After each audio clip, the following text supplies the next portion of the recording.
Jadi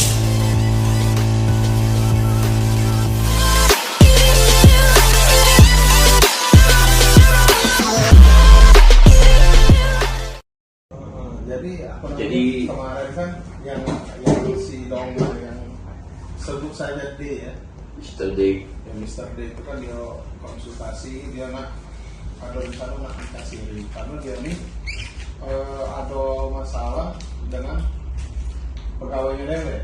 Oke, Masalah rumah tangga lah. Jadi dia ini kan posisi dia ini memang sudah berumah tangga. Dia ini sudah ada istri, anak dua. Si D ini tadi sudah beristri, anak dua. Punya anak dua.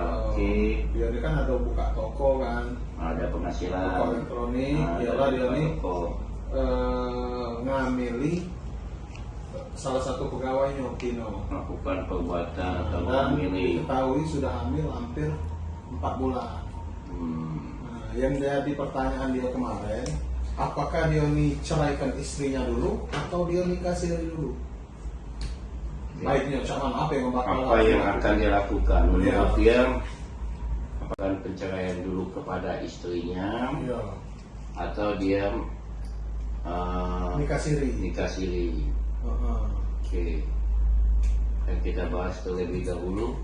Kalau kita meninjau daripada pasal-pasal pernikahan yang sudah tertera, itu kalau pertama dia mendapatkan, kalau langkah dia dulu, coba dia bercerita dulu sama istrinya.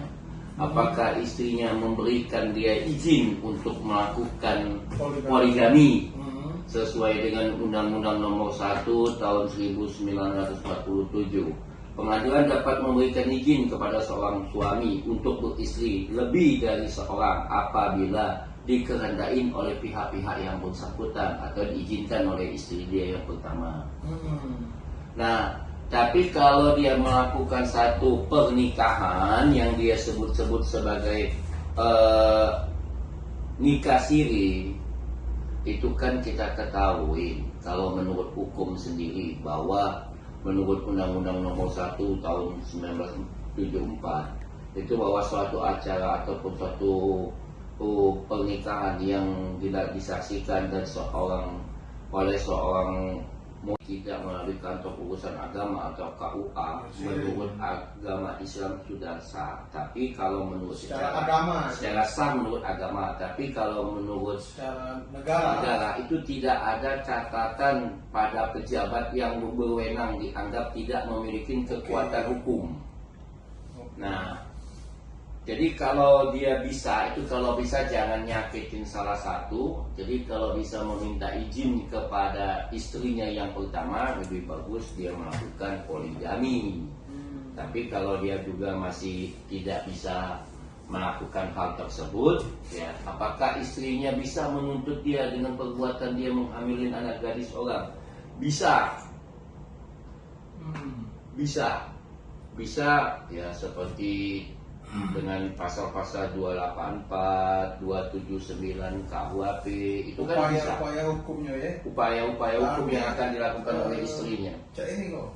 Berarti kalau dia walaupun dia sudah cerai atau belum cerai pun, berarti masih ada upaya hukum untuk istri pertama itu melaporkan betina itu. Bisa. Jadi bisa dilaporkan. Melaporkan bahwa laki yang berzina. Bukan bisa dianggap sebagai perzinahan. Kalau menurut pasal 284 itu seorang wanita yang telah kawin yang melakukan kehendak pada ahli diketahui bermacam-macam cara masih bisa dilakukan. Tapi jadi, kalau untuk status anaknya kan ya, mana itu? Ya, kemana dia akan pergi dulu? Bukan anak yang 4 bulan tadi. Ya, kalau istrinya menyetujui untuk melakukan poligami. Ya. Kalau istrinya pertama setuju untuk melakukan poligami, ya berarti dia sah anak itu. Kan disahkan oleh undang-undang. Anak itu akan sah. Tapi kalau dia melakukan satu perkawinan yang kita sebut sebagai perkawinan siri, maka anak itu mau tidak mau sebagai anak ibu, turut ibu. Karena kan tidak disahkan pernikahan itu.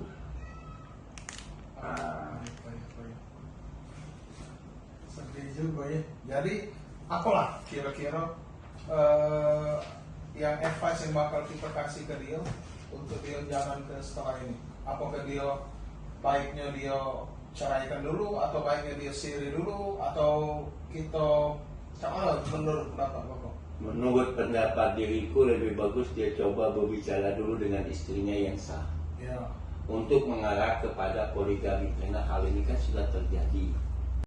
Jadi misalnya ini nikah siri nih, dia nak cerai, cak mana? Ya nikah siri itu Nikah siri ini kan secara agama ya, nah cerai secara agama itu cak mana itu? ya. Kalau nikah siri, coba. Siapa sih yang nikahin dia? Ketika dia nikah siri, dia mendapatkan surat pernyataan nikah siri. Hanya surat pernyataan. Hanya mendapatkan surat pernyataan nikah siri yang diberikan oleh pihak-pihak yang bersangkutan waktu melakukan pernikahan tersebut. Oke. Nah, jadi waktu dia cerai, dia hanya mengembalikan surat tersebut atau meminta pembatalan pernyataan tersebut kepada pihak yang memberikan dia surat pernyataan nikah siri tadi. Bukan, berarti yang satu surat itu hanya ustadz atau ketip itulah. Ya, pihak-pihak yang Pihak-pihak itulah. melakukan pernikahan siri tersebut. Saksi-saksinya. Berarti kalau misalnya ini ibarat kata tuh tinggal cabut be ya. Tinggal cabut. Oh. Atau ya nggak mau pusing tinggal robek. Coba kalau dia cerai mati nih. Ya, Kalau cerai mati, ya itu tadi ya, cerai mati itu anaknya tidak kata ini kan. Ya kalau cerai mati kan ada surat keterangan kematian bahwa orang itu meninggal. Tapi dia tidak kata hubungan kan, tapi hitungannya kan tidak kata hubungan secara negara.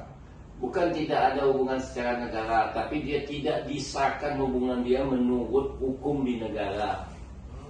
Nah, tapi dia menurut hukum agama, bagaimana itu? Ini penting. Sulit kecuali orang tua yang pemberi waris itu memberikan kuasa Ya, waris, itu namanya hibah. menghibahkan. Betul sekali, hibah, bukan Menghibahkan. lebih waris. Tapi kalau dia anak sah, dia baru bisa Mendapatkan atau harta waris yang didapatkan itu. Jadi intinya kok dari pembahasan kita ini apalah pesan dan pesan untuk apa? Untuk orang-orang. Ya, jawabannya cuma satu. Jangan suka main api kalau takut terbakar. Cakep. Nah, Itu. ya. Oke. Kalau sekiranya itu api itu bakal terbakar, ya coba-coba untuk dihindari dari api. Tapi kalau berani menahan api, ya persilakan. Api akan selalu menyala, siap untuk membakar dan membuat panas kita.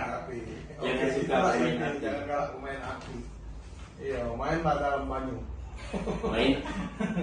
Main banyu kebanyakan kelelep.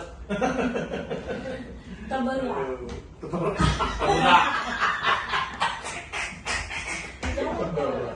Teberak. Keberat.